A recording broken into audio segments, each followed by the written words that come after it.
नमस्कार मित्रों, आप सभी का आपके YouTube चैनल कृष्णा एजुकेशन में हार्दिक स्वागत है।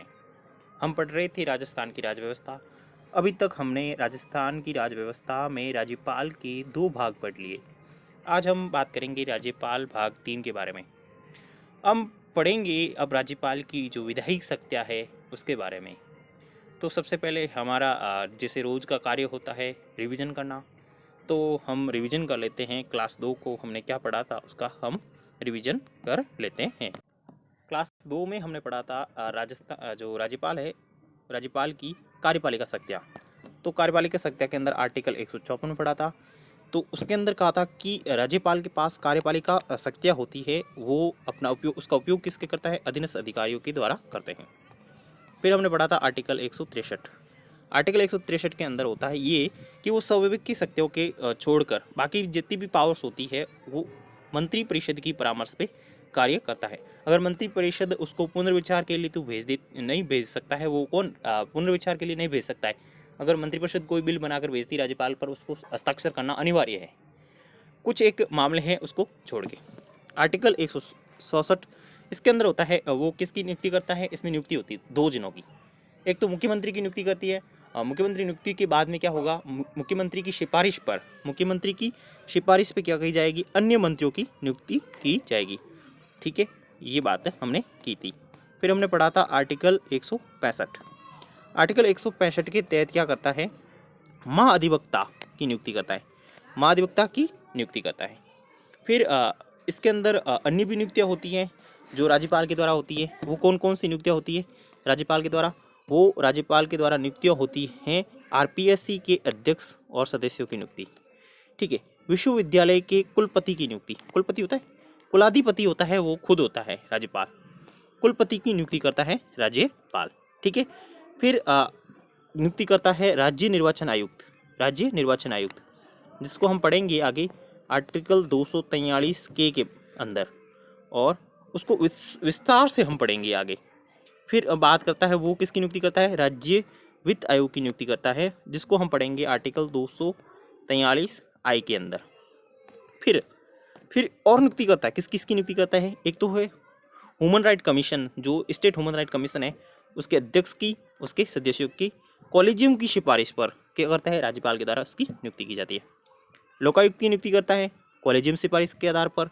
राज्य सूचना आयोग के अध्यक्ष और उनके सदस्यों की नियुक्ति करता है, वो भी कॉलेजियम की सिफारिश पर।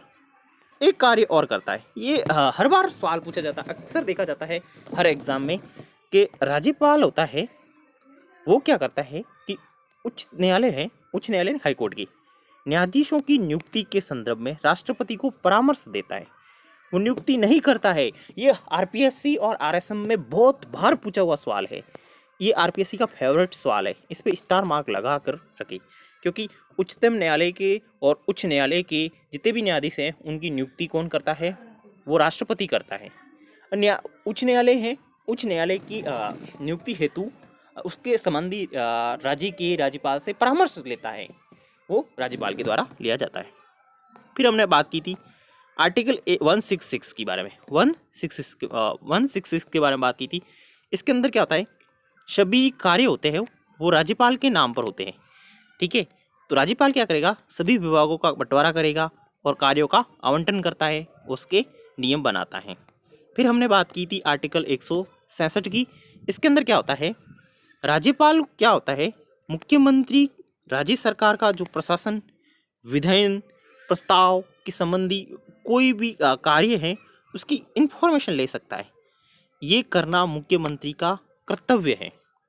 ये आर्टिकल क्या कहता है इसके बारे में वापस पढ़ते हैं, ये इंपॉर्टेंट सवाल है। आर्टिकल 66, इसको स्टार मार्क लगा दीजिए, ये इंपॉर्टेंट सवाल है। ये कहता है कि राज्यपाल मुख्यमंत्री से राज्य सरकार के जो प्रशासन है, उसका एडमिनिस्ट्रेशन है, उसका विधायन है, उसके प्रस्तावों से संबंधी कोई भी सूचना, इंफॉर्मेशन मांग सकता है। जो इम्पोर्टेंट है ये इंफॉर्मेशन मांग सकता है। ये इंफॉर्मेशन देना मुख्यमंत्री का क्या है, कर्तव्य है। यही सवाल आरपीएससी ने ग्रेड 2 के अंदर 2 बार पूछा हुआ है, 2 बार पूछा हुआ है। आपको पता है 2 बार पूछा है, इतना इम्पोर्टेंट सवाल है। फिर हमने बात की राज्यपाल है वो महाधिवक्ता, जो एडवोकेट जनरल होता है उसकी नियुक्ति करता है। आर्टिकल 165 के तहत उसकी नियुक्ति करता है, उसको शपथ दिलाता है, और एडवोकेट जनरल है वो प्रसाद पर्यंत, राज्यपाल के प्रसाद पर्यंत पर वो पद पर बना रहता है। फिर हमने बात की थी राज्य में सिविल सेवाओं के जितने भी अधिकारी सदस्य होते हैं वे राज्यपाल नाम पर नियुक्त होते हैं, उसके प्रसाद पर्यंत पद धारण करते हैं। उसकी नियुक्ति तथा हटाने की शक्ति राज्यपाल में निहित होती है, परंतु जो राज्यपाल की शक्ति है वो आर्टिकल 31 के अधीन होती है। हम जब पॉलिटी पढ़ेंगे तो हम 31 को विस्तार से अध्ययन करेंगे, ठीक है। अब हमने पढ़ा था आखिर में कि जब संवैधानिक असफल हो जाती हैं, संवैधानिक तंत्र विफल हो जाता है, ये संकट आ जाता है, उस समय राज्य की जो स्थिति होती है उसके संबंध में राष्ट्रपति को अपना प्रतिवेदन भेज देता है राज्यपाल, और इसके आधार पर राष्ट्रपति शासन लगा सकते हैं। इसके तहत आर्टिकल 356 लगा सकता है। हमने ये पिछले अध्याय के अंदर ये बातें की थी। अब हम अपना नया अध्याय शुरू करते हैं।